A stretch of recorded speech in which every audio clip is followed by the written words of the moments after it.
Oh, Roy Francis was unique. He was unique. Roy was one of the great products of Welsh Rugby Union who came to Rugby League very early on. Came north just before World War II. So he spent many of his best years of his life, of his playing career, actually in the war.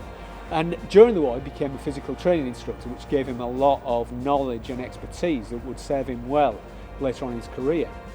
Once the war was over, he became one of the top players in the British game. He was the first black player to play for Great Britain in 1947. And then in 1949, he transferred to Hull to become their player coach.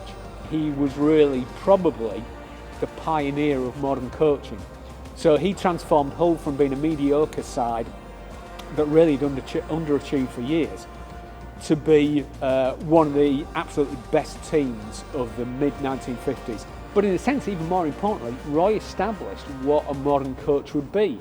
Most of us got jobs where the bosses of the jobs were Hull fanatics. In other words, Roy could draw us from the businesses around the fishing industry in the area. You know, we could train any day we wanted, where most clubs just train Tuesday and a Thursday evening. That was the start. He brought in early forms of video analysis. He advised players on the diet. He refreshed everything from the minute he walked through the door. I mean, his dress. He had a Jaguar. If you was the blue-eyed boy, you'd get a ride in his car.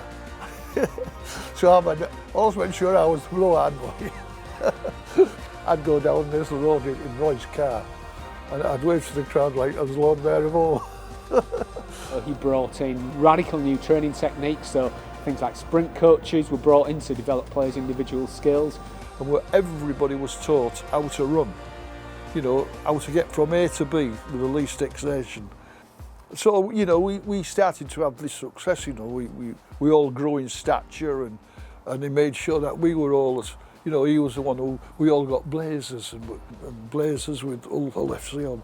You felt 20 foot tall, you know.